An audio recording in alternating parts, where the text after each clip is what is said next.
السلام علیکم ورحمۃ اللہ وبرکاتہ۔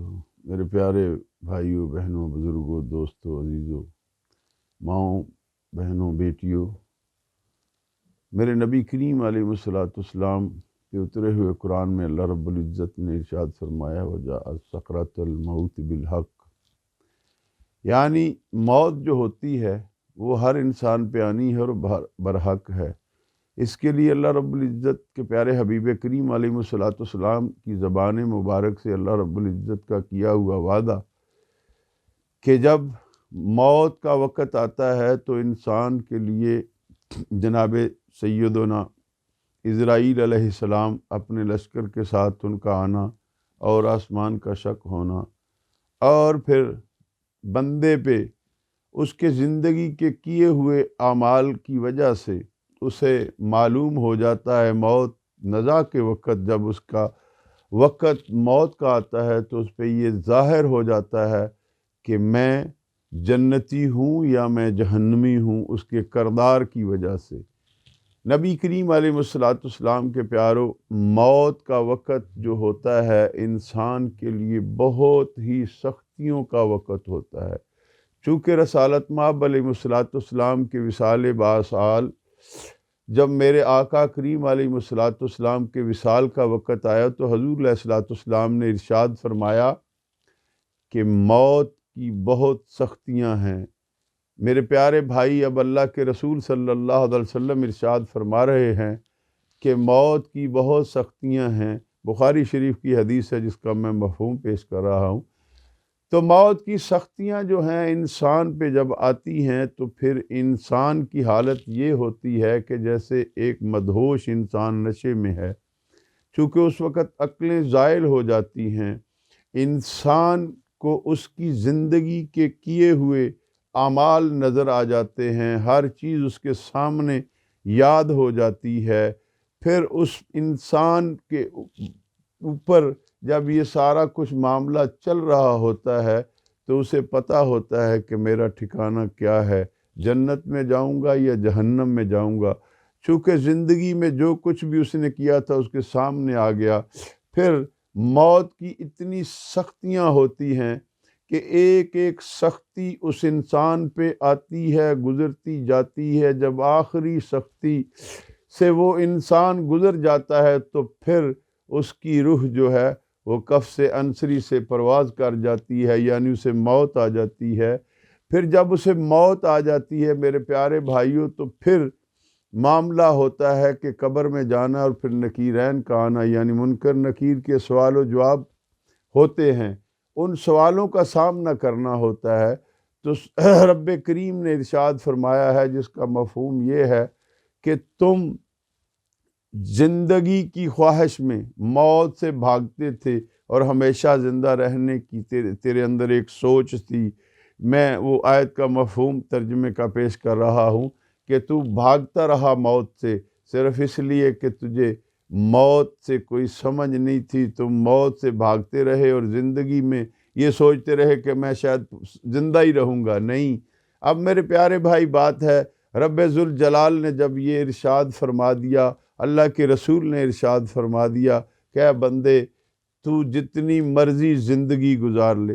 سیدنا نوح علیہ السلام کی بہت زیادہ زندگی ہوئی، سیدنا آدم علیہ السلام کی زندگانی ہوئی، اور دیگر انبیاء کسی کی 1000 سال عمر ہوئی، کسی کی 900 سال عمر ہوئی، کسی کی 800 سال ہوئی، لیکن آخر میرے پیارے بھائیوں، بزرگوں، دوستوں، ماؤں، بہنوں، پھر کیا ہوا کہ دنیا سے تو تشریف لے جانا پڑا۔ اس لیے آج ہمیں ضرورت ہے اس چیز کی کہ ہم جس چیز کو بھولے بیٹھے ہیں کہ ہم نے مرنا ہے، جب ہمیں یہ پتہ ہوگا، میرے پیارے بھائی بات غور سے سن، یہ جب موت کا وقت قریب آتا ہے تو غیبت کرنے والے کی جو ہونٹ ہیں وہ جو آگ کی کینچیوں سے کاٹے جائیں گے، اور غیبت سننے والے کان جو ہیں ان کے اندر جہنم کی آگ بھر دی جائے گی، اور جو ظالم ہے اس ظالم کی روح جو ہے سب مظلوموں پہ تقسیم ہو جائے گی، اور جو حرام کھاتا رہا اس نے پرہیز نہ کیا، اس نے حلال کی طرف نہ دیکھا، تو اس کے لیے پھر کیا ہوگا؟ زقوم ایک درخت ہے جو جہنم کا درخت ہے، کانٹے دار درخت ہے، وہ اس کی غذا ہوگی کھانے کے لیے۔ میرے پیارے بھائی، آج تو وقت ہے تیرے پاس کہ تو رب ذوالجلال کی بارگاہ میں جھک جا۔ کیا کبھی تجھے یاد آیا ہے زندگی میں؟ کبھی تو نے سوچا ہے کہ میں نے مر جانا ہے، میں کیا کر رہا ہوں؟ کبھی یہ سوچا ہے کہ میں جب اللہ کی بارگاہ میں جاؤں گا تو اللہ کو کیا جواب دوں گا کہ میں نے زندگی میں کیا کیا ہے؟ کبھی یہ سوچا ہے کہ میں نے اپنے پڑوسی کا حق ادا کیا ہے کہ نہیں؟ کبھی یہ سوچا ہے میں نے اپنی ماں کا حق ادا کیا ہے کہ نہیں؟ میں نے اپنے باپ کی فرما برداری کی ہے کہ نہیں؟ میں نے اپنی بہن سے شفقت سے، پیار سے، محبت سے، احترام سے اپنی بہن کا ساتھ دیا ہے کہ نہیں؟ اپنے بھائی کے ساتھ میں نے برادرانہ جو اچھائیاں ہیں، جو سلوک ہیں، میں نے کیے ہیں کہ نہیں؟ میں نے اپنے بچوں کے ساتھ وہ انسانی جو پیار، سلوک اور محبت کرنا چاہیے جو والدین پہ ہے، میں نے اپنے بچوں کو حقوق دیے ہیں؟ میں نے اپنی بیوی کے حقوق دیے ہیں؟ اگر بیوی ہے تو اس نے کبھی یہ سوچا ہے کہ میں نے اپنے خاوند کے حقوق پورے کیے ہیں؟ میں نے اپنی خاوند کی فرما برداری کی ہے؟ آج تو نئے نئے ٹی وی ڈرامے آتے ہیں، نئی نئی قسم کے پروگرام ہیں، انسانوں کے گھر تباہ کرنے کے لیے۔ انٹرنیٹ کی ایسی بیماری آ گئی ہے جس کے اندر ہر انسان مبتلا ہے، چھوٹا ہے یا بڑا ہے۔ کبھی کسی کے پاس دین کے لیے ٹائم نکالنا بڑا مشکل ہوتا ہے، لیکن وہی انسان کیا کرتا ہے کہ ساری دن فیس بک پہ بیٹھا رہتا ہے، کبھی وہ ٹویٹر پہ بیٹھا رہتا ہے، کبھی وہ کسی اور چیز پہ بیٹھا رہتا ہے۔ میرے بھائی، آج کل ایک نئی وبا ہے ٹک ٹاک کی، اس پہ بیٹھے رہتے ہیں۔ لیکن کبھی یہ سوچا ہے کہ جس رب نے مجھے زندگی دی، جس رب نے مجھے تخلیق فرمایا، جس رب نے مجھے رزق دیا، جس رب نے مجھے عزت دی، مجھے خاندان دیا، اولاد دی، مجھے ہر نعمت عطا فرمائی، کیا میں نے اپنے رب کا شکر ادا کیا ہے؟ چونکہ اللہ رب العزت کو پیار آتا ہے اس انسان سے جو انسان اپنے رب کا شکر ادا کرتا ہے۔ میرے پیارے بھائی، اور پھر وہ بندہ بہت ہی اچھا ہوتا ہے اگر کسی وقت غلطی سے کوئی خطا ہو جائے تو فوری اپنے رب سے معافی مانگے اور اپنے رب کے حضور میں توبہ کرے، اور نبی کریم علیہ الصلوۃ والسلام پہ کثرت سے درود پڑھے، اس کی خطائیں بھی معاف ہوں گی، اس پہ اللہ کی رحمتیں بھی ہوں گی۔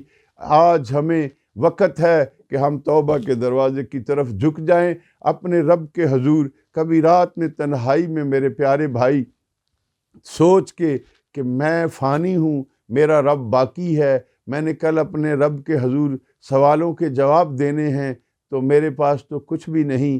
کبھی اس خشیت کے اندر، اللہ کے خوف کے اندر تیری آنکھوں سے آنسو آ جائیں، جب تو روئے گا تو میرے نبی کریم علیہ الصلوۃ والسلام کے پیارے، تیری وہ آنکھوں کی پتلی کا تر ہونا تیری زندگی کے گناہوں کو معاف، اللہ کے فضل سے معافی مل جائے گی۔ تو میرے پیارے بھائی، اٹھ، جاگ، ہوش کر، جس رب کے حضور جانا ہے وہ مالک کائنات ہے، اسے تیرے میرے نہ مرنے کی کوئی پرواہ ہے، نہ تیرے میرے جینے کی کوئی پرواہ ہے۔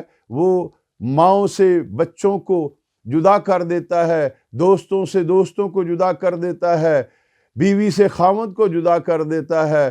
کیا ہوتا ہے کہ انہیں موت کی نیند سلا دیتا ہے، لیکن رب کریم کو کوئی فرق نہیں پڑتا۔ اس لیے محترم بھائیوں، بزرگوں، بہنوں، بیٹیوں، ماؤں، آؤ اپنے رب کے حضور میں التجائیں کریں، اپنے رب سے کبھی پیار سے رو رو کے دعائیں مانگیں کہ اے میرے مولا، مجھے وہ انسان بنا دے جو تجھے پسند آ جاؤں۔ جب تو اللہ کا پسندیدہ انسان بن جائے گا تو پھر تیرے لیے کائنات کی ہر چیز مسخر ہو جائے گی، تجھ پہ اللہ کی رحمتیں ہو جائیں گی۔ میرے پیارے بھائی، میری بہن، میری بیٹی، میری ماں، آؤ آج ہم توبہ کی طرف چلیں۔ توبہ ہی ایک ایسا دروازہ ہے جو کبھی بند نہیں ہوتا، وہ میرے رب نے اپنے نبی کی امت کے لیے ہمہ وقت کھولا ہوا ہے۔ اللہ تعالی ہم سب کا حامی و ناصر ہو۔